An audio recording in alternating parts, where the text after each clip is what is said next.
د دغه ابتکار او ښه مناسبت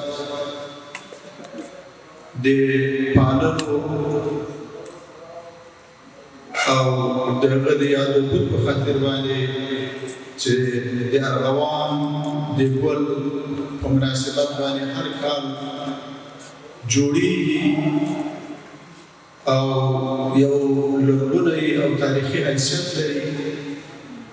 نو سکاله هم دغه مناسبت وپاله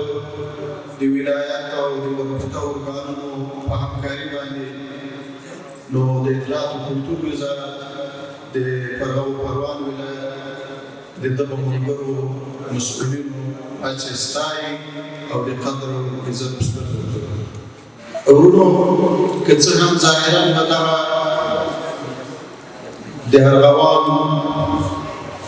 دغه جشنواره یا مشاعره یا مجلس یو ځینو خلکو ته یو عادي خبره ښکاري او فکر به کوي چې یو مجلس ته دایریږي د تفریح د ساتیریو د مشغلې لپاره. ورونو دا هم ده، تفریح هم ده، مشغله هم ده، یو بوختیا هم ده،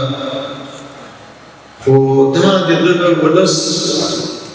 د دې ملت او د دې سیمې یو مهم فرهنګي عنعنوي هغه حق او د هغوی هغه حقداري هم ده چې هغه وپالل کېږي. الله تعالی خپلو مخلوقاتو ته په دغو ورځو شپو کې د خپل طبیعت، د خپل قدرت، د خپل خلقیت، د خپلو کائناتو د ښودنې هغه کرشمې هم ورپیادېږي. موږ او تاسې په دې باندې پوهېږو چې په ژمي کې طبیعت او موسم څه ناڅه مړ وي، خو الله تعالی په خپل قدرت او په خپل حکمت باندې په دغه وختو، په دغه شېبو او په دغه پسرلي ورځو کې د بارانونو، د بادونو د تراوت په زور باندې او د هغو په لطف باندې بېرته دغه طبیعت دغه خوب راویښېږي، ژوندی کېږي، تراوت، تازګي، لطف او هغه نورانیت ورکول کېږي او موږ او تاسې د هغې لیدل کوو، مشاهده کوو او د هغې نه موږ او تاسې خوند اخلو. نو دغه مجلس د الله تعالی د دغه عظیم خلقت او طبیعت د هغه د ستایلو، د هغه د پاللو یو مناسبت هم ده. یعنې دا د موږ او تاسې هم یو دیني مکلفیت ده، یو فرهنګي مکلفیت ده او ملي مکلفیت ده چې باید موږ او تاسې دغه مناسبتونه ولمانځو، د هغې لپاره مجالس جوړ کړو،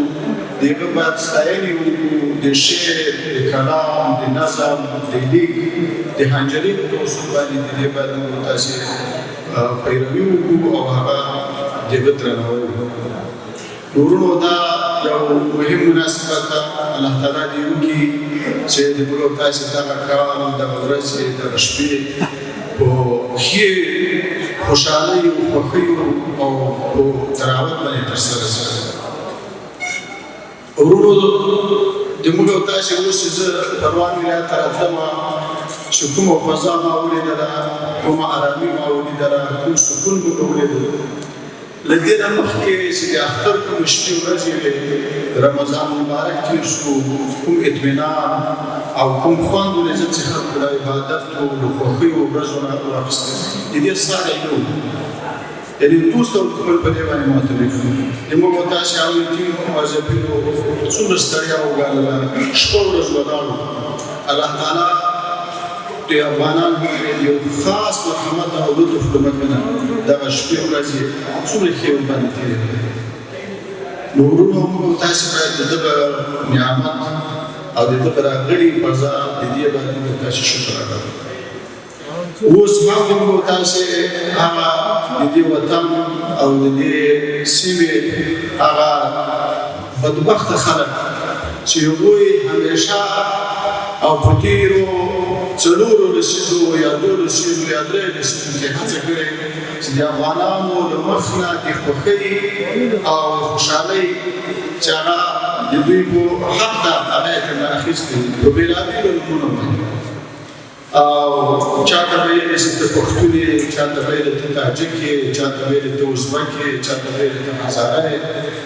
نو یوه ته به یې یوه د تعصب هغې شمیرستل او بل ته به بل یې بل ته به بل یې مطلب یې دا و چې دوی هغه خپل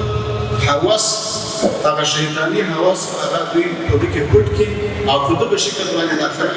په مشکلاتو په بدبختیو په عقدو په تېرو کې دوی مبتلا کړي نو ورونو هغه خلک اوس هم دوی خاموشه نه دي ناسته نو موږ او تاسې باید د دوی تشخیصو ته د دوی هغه کینو فکرو ته باید متوجه واوسو د هغو خبرو ته باید غوږ کېنږدو تاسې دا باور وکړئ تاسې دغه رسنۍ تاسې وګورئ په مجازي رسنیو په نورو کې خو وسه نه رسېږي همدغه خلک چې همدلته یو وخت کې د موږ تاسې ته د وطن د ورانیو د تباهۍ عاملین اوس هغوی هلته دغسې نه دي ناست د هغوی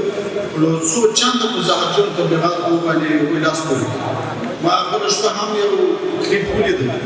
چې د دغه سیمې یو کس و چې ده کوم زهر شیندل او خلکو ته یې ویل چې تاسې باید په ده امن باندې تېر نه وځئ په ده ثبات باندې په تېر نه وځئ د امارت په دې خبرو په دې عفو په دې ګذشت باندې تېر نه وځئ د دې شاته نورې خبرې دي هغه تاسې ته ورسره مخ کېږئ نو بله ښه دا ده چې اوس تاسې هغه د دوی په اصطلاح باندې راپورته سئ مقاومت وکړئ څه وکړئ څه وکړئ ورونو د دوی یو طرف هم انشاءالله تعالی هغه عملي کېدونکې نه ده د ولس پوه ده سیمه پوه ده دنیا پوه ده دوی ډېر کوښښونه وکړل حربې یې وکارولې چې دوی یو څه پیدا کړي تر څو بیا دغه سیمه د ولس او دغه پرګنې نه ارامه او بېثباته او په لانجو باندې ککړې کړي ولله الحمد اوس د موږ تاسې هر څوک ووینئ که دهقان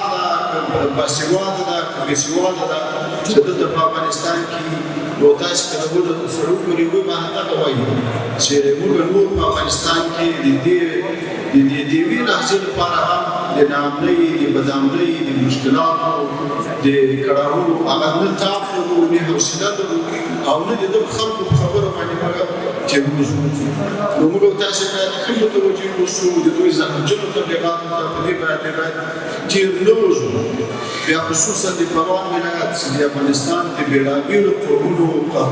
ملتونو او ولسونو پرګنو دا الله تعالی یو ښکلا ورکړې چې دلته هر قوم او هر خیل او د هرې ژبې او لهجې خلک دلته اوسي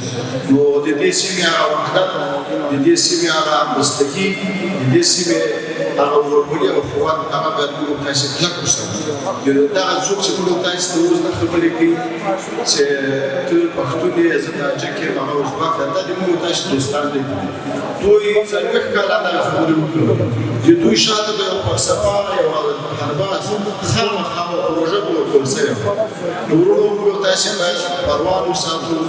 د پروان سیمه وساتو د پروان د ابادۍ لپاره د پروان د بېلابېلو ارګانونو د ترقۍ لپاره باید کار وکړو اطلاعات او کلتور وزارت انشاءالله تعالی د دغه سیمې د تاریخي او صنعتي سیمو د ابادۍ د سیلانیانو د جذب همدارنګه د فرهنګي ملګرو د فرهنګي نهادونو د ترقۍ لپاره تېر کال کې هم موږ کارونه کړي څه کال یې هم موږ انشاءالله تعالی ځانګړي برنامې ځانګړي پروګرامونه ورته لرو انشاءالله تعالی دغه سیمه څنګه تاریخ لري څنګه فرهنګ لري څنګه اشخاص لري څنګه مشاهیر لري څنګه نخبګان لري د علم او د فرهنګ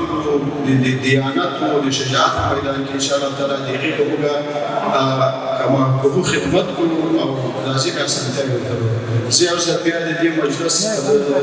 د تدبیر له امله د پروان ولایت د فلاح پښتو ریاست د هڅو ستاینه کوم الله تعالی دې تاسې ټولو ته اجرونه